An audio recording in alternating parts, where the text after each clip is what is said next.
Mas vamos lá, então vamos iniciar o Tic-Tac Copeiro. Um sonho, Bagé. Um sonho? Sonho é um negócio muito maluco. É muito cara. aberto também, né? Pode ser muitas coisas. O cara pode dizer de creme. Que mumu.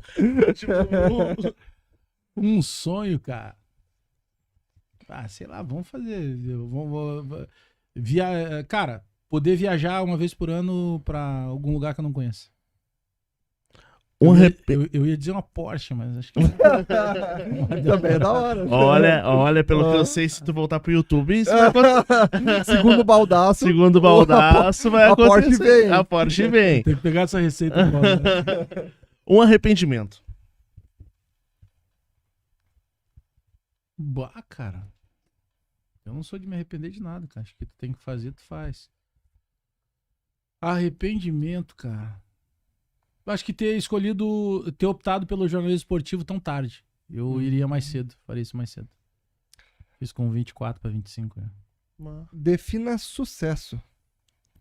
Meu pai tinha uma frase que não deve ser dele, né? Meu pai era um cara de pouquíssimo estudo, mas era um cara de muita sabedoria. Ele dizia que a frase é gigantesca, viu? O grande legado de um homem é a quantidade de pessoas que ele consegue atingir na vida, e não a quantidade de dinheiro. Por exemplo, tu é um comunicador, tu conseguiu, tu é um pintor de parede, fez um trabalho legal durante a tua vida, várias pessoas falaram e te indicaram, tu é um marceneiro, independentemente da função, sabe? Esse é o legado. Porque muita gente liga legado a dinheiro, a carro. Não, tu pode ter uma pessoa que tem uma bicicleta e ele considera que ele tem um legado de fazer poesia, de fazer música, de ensinar, um professor, por exemplo. Que baita frase, mano. É uma frase longa também, mas ela tem um significado bala. Bom mesmo, mano. Demais. E o que Renato Portaluppi significa pra ti? Renato é o maior ser humano que já vestiu e ninguém vai chegar perto do tamanho assim de Grêmio. Acho que, cara, eu não consigo imaginar ninguém empatando com o Renato.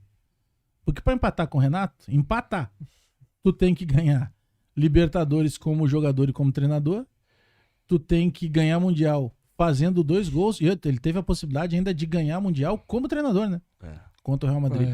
Cara, não tem como. Eu tô falando pra empatar. O cara, pra ganhar, teria o quê? Teria que ter mais Libertadores jogando e treinando. Tinha que fazer 3 gols numa final, pelo menos. Não tem como, cara. Pra mim, acho que a definição do Renato é isso. Eu costumo dizer, por exemplo, que o Kahneman é a personificação da camisa, da bandeira do Grêmio. Se tu pegar a bandeira, vão transformar no ser humano. Pum, Kahneman. Sabe? Pela garra, pelo empenho, pela maneira. E o Renato tá acima disso. O Renato acho que é o... Acho não, o Renato é o Orconcourt, né? Não tem como tu colocar o que era o Pelé pro Santos, é o Renato pro Grêmio. Se tu fosse identificar assim, cada clube com um jogador... Não tem ninguém perto do Renato no Grêmio. Olha que teve jogador bom na história do Grêmio. Não tem, cara. Assim, eu tô falando de... Por exemplo, tecnicamente, vai ter torcedor que vai matar agora, mas tecnicamente, tu ia lembrar do Ronaldinho Gaúcho, mas não tem história no Grêmio. Exato. Né? Ele é um cara que jogou muita bola e que começou aqui. Né? E principalmente pelo trato que ele teve com o Grêmio, dá pra compreender o torcedor. Não tem como. Então, nesse aspecto assim de tamanho, de respeito... Do que ele jogou, tava vendo um lance, acho que foi hoje, tava em algum Instagram aí. Acho que é uma Supercopa dos Campeões, que é uma competição, acho que é 95. Que jogou com o Jardel e... Com o Jardel e o Paulo Nunes. Tá? O Paulo Nunes com a 10, Jardel com a 9 e o Renato com a 7. Cara, ele dá um toque de calcanhar e já corre na linha de fundo, e aí empurra uma bola de novo, ele cruza e o Jardel faz o gol. Eu tenho que ver se... E isso aí nós já estamos falando de 95. Porque o auge dele, tu vê... Eu tava nascendo. Se tu pegar, a gente ganha o Mundial em 83... Ele tem um auge maluco do Flamengo ali, 87, que depois ele vai pra Itália, né? Imagina, nós estamos falando de 95. Que é o ano que, acho que logo depois disso, que ele faz o gol de barriga no Fla-Flu. Que daí ele vai jogar o campeonato carioca. Ou antes ou depois, né? Porque o ano é 95. Mas eu acho que essa Supercopa já é final do ano. Porque muda muito, né, as temporadas. Agora a gente sabe que o campeonato tá no começo do ano. A Libertadores antes terminava em julho, agosto. Hoje ela vai terminar lá em dezembro, então mudou muito. Mas o Renato é tudo isso aí, cara. Não tem como. Só uma coisa, o Potter teve aqui e falou que ele não é craque, não foi craque. Tu acha que o Renato foi? Craque. Só pra... Cara, é que depende assim, o que é o patamar que o Potter se referiu, né? Ele botou craques como Zidane, Ronaldinho, sabe? Eu acho que isso aí são... Pelé, eu acho Messi, que esses são Cristiano gênios. Ronaldo. Eu separo craques e gênios. Pra mim, o Renato foi craque. Esses aí são gênios. São tipo Maradona. O Maradona adorava o Renato, cara. Sim, eram amigos. Né? É, o próprio Zico, enfim, Pelé. Pô, ele pegou uma época boa, cara. Então, É. tem um campeonato, eu acho que ainda é 87, cara, a própria Copa União. Tem um jogo, se tu procurar no YouTube, é Flamengo e Atlético Mineiro. Mas é o jogo de lá, o jogo de Minas Gerais. Cara, o que o Renato joga nesse jogo? Tem uma bola que ele pega atrás do zagueiro. Tipo, ele tá de frente pro zagueiro, tipo, ó, vou tocar a bola lá e vou buscar. Mas ele tá 1 metro de distância do... E ele toca, velho, e chega mais de um na frente, assim. Ele era muito forte. É explosivo, cara, né? ele era bad boy, sabe? Do bom sentido. Ele era o cara da noite. Ele falou uma vez pra nós que... Até ele tem essa resposta dele na coletiva, né? Hoje ele tá bem mais moderado. Ele era mais boleirão, assim. Que pra cada gol do Pelé era uma mulher que ele tinha. É verdade. Ele E, falou cara, eu isso não duvido. Ele tinha histórias maravilhosas. A primeira passagem do Renato no Grêmio, ele marcava treino domingo, 8h30 da manhã, cara. Nossa. 8h30 da manhã, no Antigo Olímpico. Aí tinha uma sala de imprensa bem pequenininha, porque era tudo diferente, né? O Olímpico era muito antigo.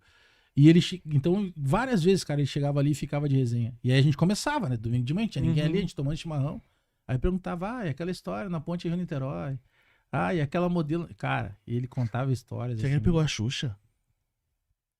Não sei. Pelé, eu sei que sim, né? Parece sim, mas é que uma vez eu... Não duvido, cara. Porque no auge dele ali... Pô, Cara- no auge, considerado o rei do Rio... Ô, meu, Ô, meu, ele tem uma vida, tu quer ver uma coisa? Eu falei há pouco de viagem, né? uhum. Quando o Renato não estiver em Porto Alegre, tu sabe onde encontrar ele. Rio de Janeiro. Sim. É um cara que poderia estar rodando o mundo pra qualquer lugar. Cara, é sunga, chopp e futebol. O Felipe encontrou... Tipo, Não que seja ruim, isso é o maravilhoso. Felipe nunca tinha visto o Renato pessoalmente. Sabe onde é que ele viu? No Rio. Foi no De sunga. De exatamente. De boa, Jogando lá. futebol ali lá. Bem de boa. Tem um amigo nosso, o Vini, que ele tem uma figurinha, ele transformou na figurinha, ele encontrou o Renato jogando futebol. E aí ele pediu pra tirar uma foto. E o Renato, claro que aceitou. Só que é o seguinte, cara, o Vini é gordolão, assim. E aí ele tá todo suado, cara. E ele abraça, eu vou mandar pra vocês. Manda. Ele abraça o Renato, cara, mas ele enfia o sovaco no cara do Renato. Meu, tu fica com nojo de ver a foto. Sabe aquela foto com cheiro? Caramba, e tá o Renato rindo assim. Isso aí, graça. Eu vou mostrar essa figurinha pro Renato ainda. Figurinha com cheiro. É uma figurinha com cheiro, um negócio nojento, assim. E tá o Renato ali tentando... Cara, um negócio que é chato, não abraça o cara quando vai tirar foto. Bah, mano. Não, uma coisa, pô, botou o bracinho, mas o cara dá um pescoção, sabe? Puxa, não sai daqui. Putz. Pô, o cara suado, beira da praia. Bah, mano. Aí não dá. O Vini tem teta ainda. Assim. Tu conhece tanta história do Renato, imagina que plot twist ia ser se tu fizesse um livro dele. Tu só fala que tu não... Parece que não gosta, porque critica, imagina. Tem que fazer um livro, pois imagina um livro do Renato escrito pelo Bagé. Cara, mas é que tá, se tu pegar assim, que cabe um livro fantástico, cara, eu não teria talento pra isso, cara. É muito difícil escrever. Uma coisa é eu escrever, o que eu busquei com o jogo que durou 24 horas?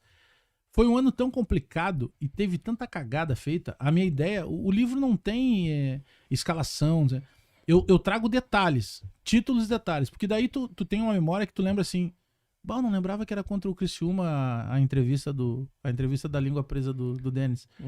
Gabardinho, aquele lá do Gabardinho. O Gabardinho. Gabardinho. Então, é mais isso, entendeu? É um documento. E outra, pra galera que não gosta, cara, não precisa nem comprar. Até porque pra comprar tem que entrar lá num site e tal, não precisa, não tá em livraria, não tem essa moral aí. É só pra quem quiser mesmo, se não quiser não tá tudo certo, não precisa comprar. Mas seria um baita de um livro, sem dúvida nenhuma. Mas, cara, escrever é muito difícil pra te criar, assim, uma situação. Se fosse um áudio, falar, eu faria com certeza, mas escrever é uma dificuldade muito grande, cara. Porque tu precisa ter uma coisa que te prenda no texto, né? Pô, a história do Renato, nossa, tu podia escolher. Tu vai falar o Renato jogador ou o Renato tudo, sabe? O Renato noite. Tu podia fazer uma série tipo aquela do Silvio Santos lá, que era, tipo, o pessoal também, tu viu a série do Silvio Santos? Não. Cara, tem uma série do Silvio Santos Eu não Star vi. Mais. Nossa, mas era tipo a Eu versão tenho que ver também. a versão malvada do Silvio. Não tava processando. O Silvio tá tentando, parece. Então que eles não, trouxeram- É Era biografia podre. não autorizada. Trouxeram Tipo, o Micros podre do... é tipo assim, umas coisas que pode até ser real, mas é umas coisas assim. O Silvio empreendedor, o empresário, aquele cara que compra as pessoas. Não, mas ele tem história. Pô, imagina, Ele era camelô, né? É. Uhum. E aí, em determinado momento, ele conseguiu pegar um postinho dentro de uma balsa que fazia Rio-Niterói pra vender cerveja. Uhum. E aí, tipo, em 3 meses, ele era o maior vendedor de uma marca famosa de cerveja aí, Que loucura, né? fazendo isso. Então, ele sempre foi... É. E, meu, o cara montou um império, velho. Cara, é foda. É foda. Mas essa série é interessante, Star Mais. Meu, agora Eu acho que ele já morreu, né, cara? Hã? Acho que não é ele que tá ali, né? Talvez seja um androide, sei lá. Pô, lá em Bagé tem gente que o Elvis diz que o Elvis mora lá até Bora. hoje. Pô, devia ter 120 anos. Mesmo que ele escondesse. Não tem mais que morar. Caramba, velho. Caraca. Ô, meu, falando das histórias do Renato, cara, o Mazzaropi veio aqui. Na hora do é podcast. verdade. Meu, na hora do podcast, É pô, verdade. o Mazzaropi tá tudo de boa, assim. E daqui a pouco a gente saiu, acabou o episódio.